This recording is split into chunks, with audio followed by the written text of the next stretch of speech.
You know, Crystle, not only do you get to co-headline Aboriginal Day live at Victoria Park, you also get to come home to Alberta. Yay! I'm so excited about that. Because, that's actually where I was born.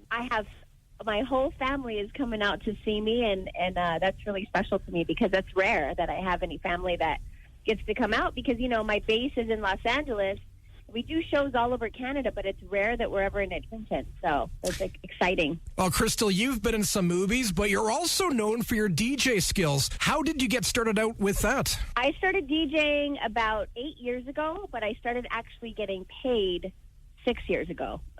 Like for 2 years, I was like a little puppy dog to my mentor, and I just followed her around, and I would set up her stuff, and in return she would give me lessons, and I would just watch her and carry her equipment. And she said, you really have to learn how to start from the ground up because you're a woman and you're cute, and you don't want anybody to ever think that you're getting DJ gigs just because of you're a girl. Or she goes, sometimes you will, but you got to pay your dues. So that's what I did for 2 years, and then I started making some cash off of it. What's the coolest thing about doing the thing you do? When you are in your zone and the whole crowd is feeling what you're playing and they are dancing their booties off on stage. I mean, it's the best feeling because, it's like you're in with the crowd, and they're loving everything that you play. And that's a big part of DJing as well, being able to read your crowd.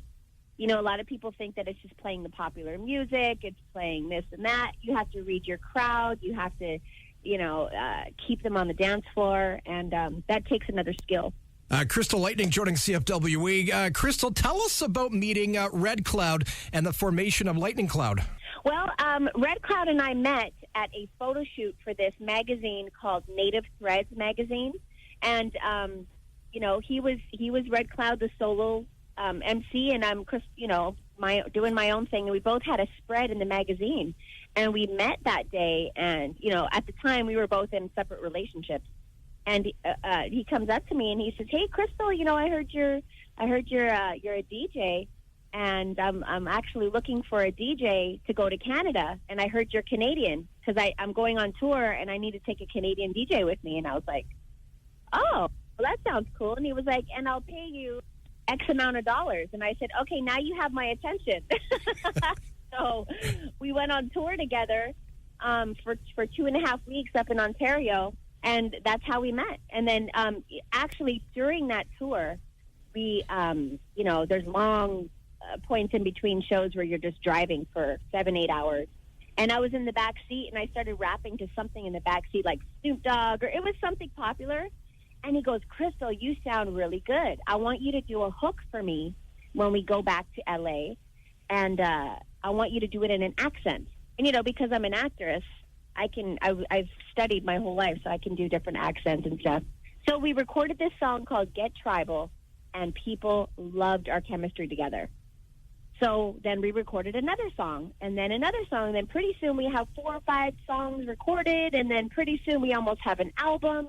And that's how it started. That's how Lightning Cloud started. Crystle, when the young Indigenous women see you on the screen or even hear your music, as a Plains Cree woman yourself, do you feel a responsibility or even pressure to be an example and role model for the younger people? That's actually a very good question because, when you're in the writing process and you're feeling a certain type of way, there is a question in your head where you go, man, will my young fans understand this? But then you go, this is part of the music industry. This is part of the writing process, is freedom of expression.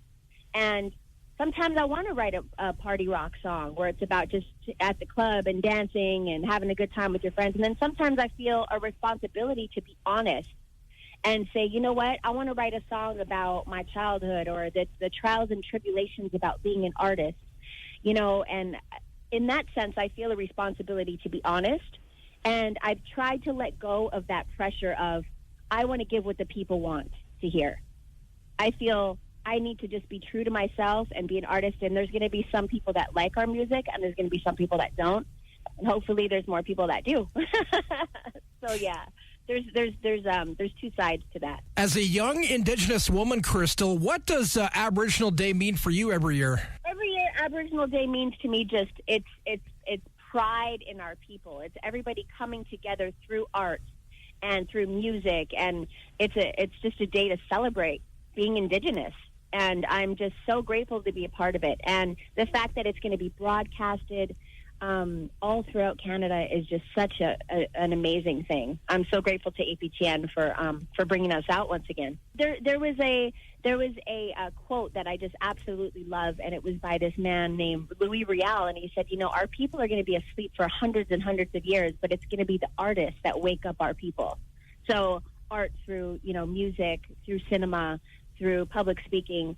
So I feel like this is part of that prophecy. Any new music coming up soon, Crystle? Yes, we do. We have new music coming out. We are 3 songs away from completing our 3rd album. Oh, nice. It is called Hummingbird Slang.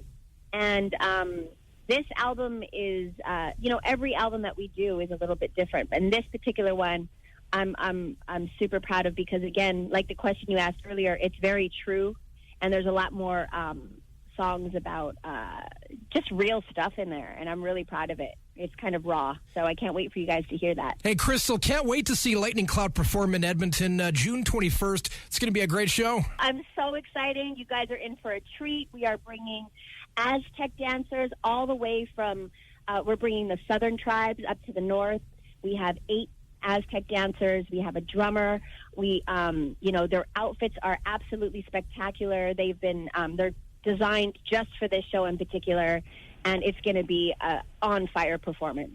So you guys, please bring your friends, bring your family, tell everybody that you know. Lightning Cloud coming to Edmonton, and it's going to be amazing.